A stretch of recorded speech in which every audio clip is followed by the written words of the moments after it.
And now to our discussion segment. As the year draws to a close, it's time to take a stock of Nigeria's financial performance. Today we are reviewing the implementation of the 2024 budget and examining the proposed 2025 budget. Our guest is regular, Aliyu, Ilias, an economist. You're welcome to Business Express. Thank you for having me. Well, to begin with, we've heard the president made mention that so far about 75% of the budget has been achieved, which is around 14.55 trillion naira. What do you make of the sources of income, and why did it fall short of expectations?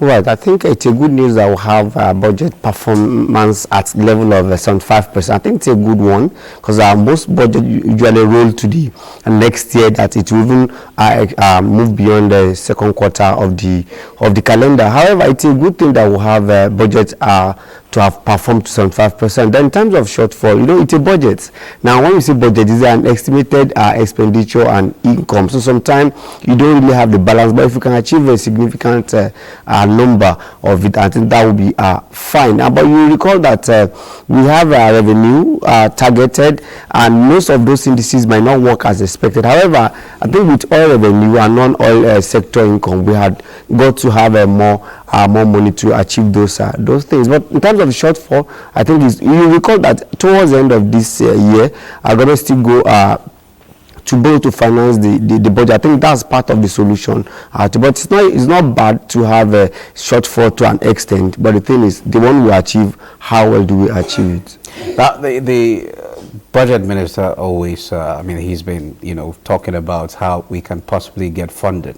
And when you look at the size of our budget compared to that of Brazil, which is an emerging economy as well, you discover that we are talking about a budget size of around $700 billion. Compared to just ours is a far cry.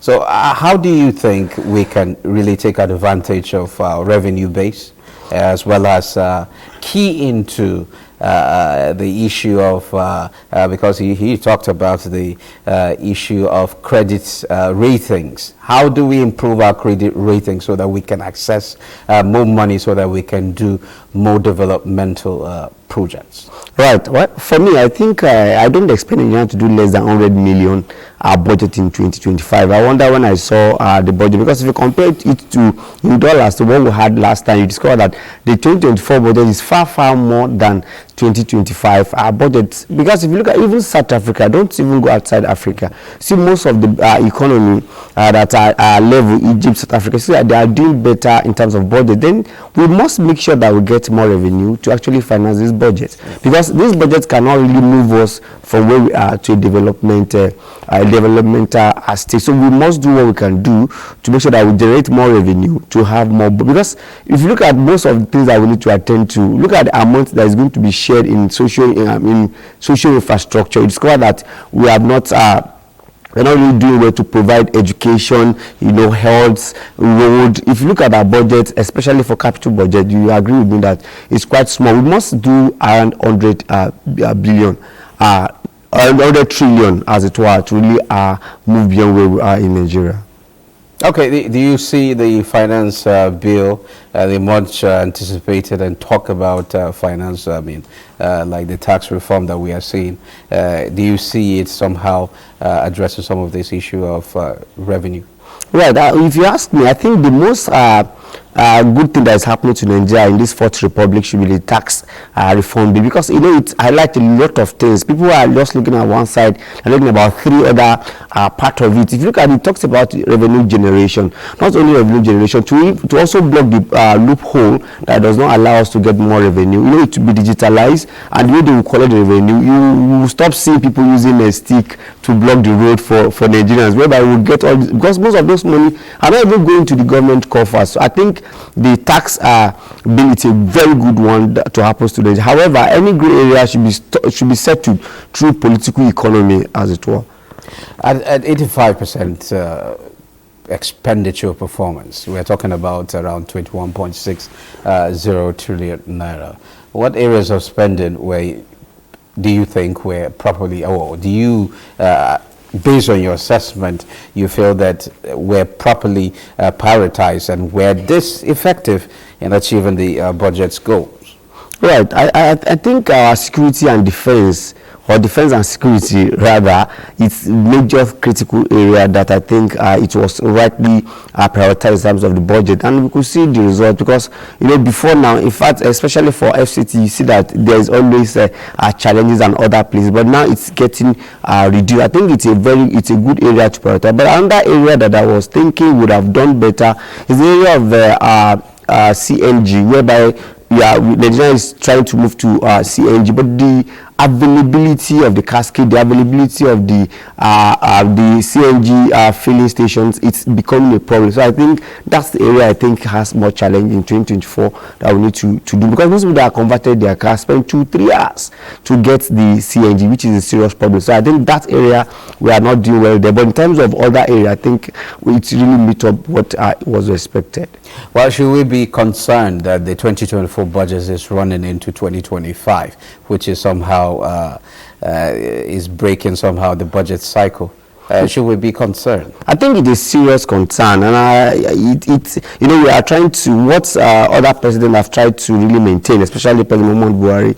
Over time, we have to make sure that we maintain the budget cycle. But as it were now, it is definitely sure that this one is going to move to 2025, which is not a good one. And I'm thinking it shouldn't happen like that, because if it's because of tax bill, there's a way we can do it, that we can manage it later. But it's not a good one. But I hope the National Assembly will do more to quickly pass it in January. Okay, what lessons can be drawn from the 2024 budget performance to inform the 2025 fiscal plan? I think 2024 budget really had its own challenge in terms of maybe revenue to an extent, especially the forex problem. When they are projecting, the projection does not capture the challenges that we actually face. You agree with me that forex problem give us a lot of problem, and perhaps it also affects through the devaluation of naira. You see that the value of naira had issues. So most budgeted amounts to projects could not actually meet up. So there's need for a review of most of those things. It actually affects government, it affects our state government, even private individual who has targeted to expend a particular amount. By now, it has actually moved ahead because of the forex problem. Now that you talk about forex problem, let's get to talk about the 2025 budget. With the key assumptions we've seen, naira is supposed to somehow decline to 1,500 naira in 2025. That's based on the assumption of the 2025 budget. Let's look at the feasibility. Do you see that happening? And not only that, you should also comment on the issue of inflation. We are talking about from more than 30% now to 15%. How feasible are these key assumptions? Right. Well, it's an assumption, but I think we are over ambitious, if you ask me, in some of it. But for forex, I think we have been putting a lot of things into place. Remember, Nigerians have go to Eurobond. Nigeria try to increase our foreign reserve and try to make sure that the supply side is better. I think that's on the premise that the federal government or the designer of the budget are thinking that by the time those things come into fruition, it will help to reduce the challenges of forex. That's a good ambition. But for another good one that we are also saying is that if you look at the budget, we are also looking at the per barrel petroleum oil that we're going to do. I think they are actually doing well in that area, because if you see that we are on up trajectory, which is a good one. So for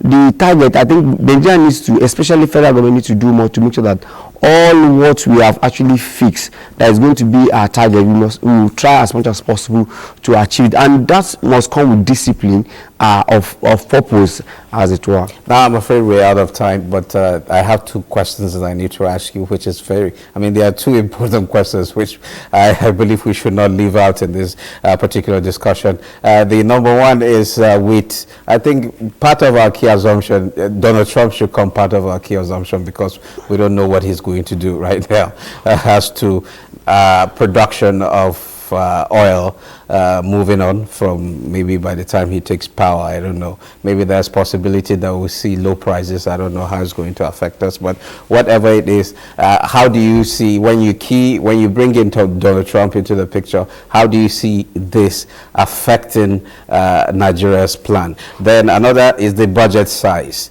Is this the budget size that we are supposed to have to achieve the $1 trillion economy? Right. I think for Donald Trump, Donald Trump will definitely have a little effect on OPEC.